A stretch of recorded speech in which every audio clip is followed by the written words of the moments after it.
They thought he was just another invisible neighbor who'd eventually disappear, until his security camera caught what they'd been hiding. Then a police convoy arrived, and everyone learned who was really watching whom. The red pickup truck sat crooked across the Williams family driveway like a deliberate slap. James Williams stepped out of his front door, coffee mug in hand, and stared at the vehicle blocking their exit. His wife Monica's Honda was trapped behind the truck, their 2 kids already buckled in for school.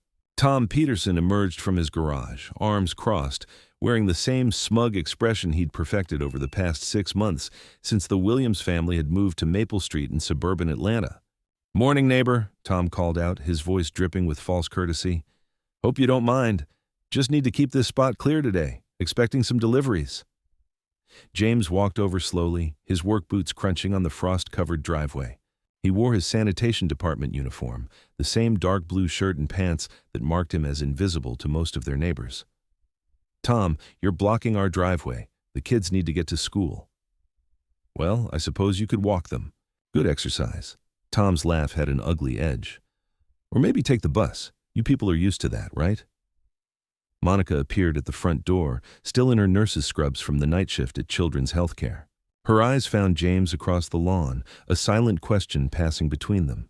He gave an almost imperceptible shake of his head. "Not yet. Not like this." "I'll move it when I'm ready," Tom continued, louder now, as if performing for an audience. Mrs. Chen from next door had stepped onto her porch with a watering can. The Johnsons across the street were loading their car but had stopped to watch. "Maybe in an hour or 2. Depends on how I'm feeling." James felt the familiar weight settle in his chest, the same sensation he'd carried for 43 years whenever someone tried to make him feel small. He thought of his father, who'd cleaned office buildings for 30 years and never once complained about the executives who walked past him like furniture. His father's voice echoed in his mind. "Son, dignity isn't something they can give you or take away.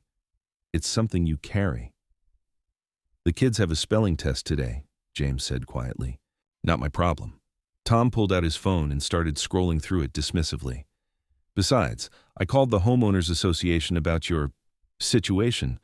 Turns out there might be some issues with your property taxes. Could take months to sort out." The lie hung in the air between them. James knew his taxes were current, had the receipts to prove it. But lies had a way of growing legs in neighborhoods like this, spreading through coffee shop conversations and HOA meetings until they became accepted truth. Monica's footsteps approached behind him. She placed a gentle hand on his shoulder, her touch warm through the fabric of his uniform shirt. "James," she whispered, "the camera." Their security camera sat mounted above the garage, a small black device that recorded everything happening in their driveway. James had installed it after someone had scratched their car 3 weeks ago. Now it captured Tom's red truck, perfectly framed in the shot, clearly blocking their driveway on a public street. "Tom," James said, his voice remaining steady, "I'm asking you nicely one more time. Please move your truck." "Or what?" Tom stepped closer, his chest puffed out. "You'll call the cops? Good luck with that in this neighborhood." The sound of sirens cut through the morning air like a knife. Tom's confident expression flickered for just a moment before returning to its smug mask. But the sirens were getting louder, multiplying, not one patrol car, but several. James felt Monica's hand tighten on his shoulder. 3 police SUVs turned onto Maple Street, followed by an unmarked sedan. They moved slowly, deliberately, like a funeral procession. Tom straightened his shoulders, preparing for what he assumed would be vindication. He'd probably called in some fabricated complaint about his new neighbors. The lead vehicle stopped directly in front of the Williams house. Detective Sarah Chen stepped out of the unmarked car, her badge visible on her belt. She was Mrs. Chen's daughter, James realized, though he'd never met her before. 2 uniformed officers flanked her as she approached, but her eyes weren't on James. "Thomas Peterson?" she called out. Tom's smile faltered slightly. "That's me. About time you got here. I want to report, Mr. Peterson, I need you to step away from the vehicle and place your hands where I can see them." The words seemed to echo off the houses lining the street. Mrs. Chen dropped her watering can. The Johnsons' car doors slammed shut as they got out to watch. More neighbors emerged from their homes, drawn by the unusual morning drama. "What's this about?" Tom demanded, but his voice had lost its commanding tone. "I'm the one who called you people." Sir, please step away from the truck. The officer's hand rested casually on his service belt, not threatening, but firm. James watched as understanding dawned on Tom's face. This wasn't about harassment complaints or property disputes. The police weren't here for the Williams family at all. Detective Chen approached James, her expression professional but kind. Mr. Williams, I'm Detective Chen. We spoke on the phone yesterday. Yesterday. James remembered the call, the careful conversation about what his security camera had recorded 3 nights ago when he couldn't sleep, and happened to look outside. The camera that captured more than just their driveway, that also showed the alley behind Tom's garage where he thought no one could see. Thank you for your cooperation, Detective Chen continued, loud enough for the gathering crowd to hear. The footage you provided was exactly what we needed. Tom's face had gone pale. 2 officers were now examining his truck, one of them speaking into a radio. Another officer emerged from around the back of Tom's house, carrying a clear plastic evidence bag containing what looked like small wrapped packages. "This is harassment," Tom shouted, but his voice cracked. "You can't just—" "Mr. Peterson, you have the right to remain silent," Detective Chen began, her voice cutting through his protests. James felt the shift in the crowd's energy, the subtle realignment of attention and assumption. "Mrs. Johnson was whispering to her husband behind her hand. The mailman had stopped his truck to watch. Someone was recording everything on their phone. Monica's hand found his arm again. "The kids," she whispered. James turned to see 8-year-old Malik and 6-year-old Zoe pressed against the Honda's rear window, their eyes wide with confusion and curiosity. He walked over and opened the car door. "Daddy, what's happening?" Zoe asked. "Sometimes," James said, crouching down to their level, "when people do wrong things, other people have to help make it right." "Is Mr. Peterson in trouble?" James glanced back at their neighbor, now handcuffed and being guided toward a patrol car. "Yes, sweetheart, he is. But why was his truck in our way?" "Some people try to make others feel small because they think it makes them bigger," James explained, his voice gentle but clear. "But it doesn't work that way." The tow truck arrived to remove Tom's pickup. The red paint seemed less bright now. The vehicle diminished somehow as it was loaded onto the flatbed. Tom's garage stood open, revealing neat shelves and workbenches that had apparently concealed more than just tools and lawn equipment. Detective Chen approached James again as the crowd began to disperse. "We'll need you to come down to the station this afternoon to sign your statement." "Of course." "And Mr. Williams? That camera system you installed, good thinking. Not many people would have caught what was happening in that blind spot behind his property." James nodded. He'd positioned the camera to protect his family's car, never imagining it would record late-night transactions in the alley behind Tom's garage, never thinking that his quiet vigilance would uncover something much larger than scratched paint. As the police convoy departed, the street settled into an unusual quiet, different from the morning calm James was accustomed to. This silence carried weight, acknowledgement, a subtle shift in the social geometry of Maple Street. "Mrs. Chen approached from her yard, still clutching her watering can. "James, I owe you an apology. We all do." "You don't owe me anything, Mrs. Chen. That man has been poisoning this neighborhood for months.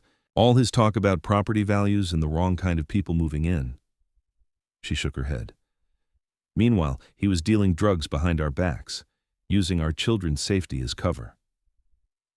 The Johnson family walked over, the husband extending his hand. "I'm Robert Johnson. Don't think we've properly met." James shook the offered hand, noting how the man's grip was firm, respectful, equal. "I work for the city sanitation department," James said, the words carrying no apology or explanation. Simply fact. "Essential work," Mrs. Johnson added, "especially these days." Their children emerged from the Honda, no longer pressed against windows, but walking normally toward the street where other kids were gathering for the school bus. Malik carried his backpack with quiet dignity, the same way James carried his lunchbox. Zoe skipped slightly, her natural brightness undimmed by the morning's drama. The school bus rounded the corner, its yellow bulk reassuring and familiar. As their children joined the other kids boarding, James noticed something he'd missed before. The way the other parents nodded to Monica, included her in their small talk about homework and soccer practice. The way they didn't look through him anymore. Monica squeezed his hand as they watched the bus disappear around the corner. "Think things will be different now?" James considered the question, watching Mrs. Chen tend to her flowers, the Johnsons loading their car for work, life resuming its normal rhythms on Maple Street. But the rhythms felt different now, more inclusive somehow. Maybe, he said. But we were already who we needed to be. That afternoon at the police station, James learned the full scope of what his camera had captured. Tom Peterson had been running a small but steady drug operation, using his garage as a distribution point for prescription pills stolen from various sources. The transactions happened late at night when the neighborhood slept and no one was watching. Except someone had been watching. Quietly, without fanfare or confrontation, simply because he cared about protecting his family and his home. Detective Chen walked him through the recorded evidence. Most people would have looked the other way, she commented, or maybe gossiped about suspicious activity without actually doing anything. I've got kids, James replied. Can't look the other way when kids are involved. Your testimony will help us connect Peterson to a larger network. This goes beyond just one suburban garage. James signed the papers, answered the questions, provided the evidence that would help clean up not just Maple Street but several other neighborhoods where Tom Peterson's operation had spread its influence. When he returned home that evening, still wearing his sanitation uniform, he found a casserole dish on his front porch. A note from Mrs. Johnson was tucked underneath. Thank you for keeping our street safe. Your neighbors. Inside the house, Monica was helping Malik with his spelling words while Zoe practiced piano.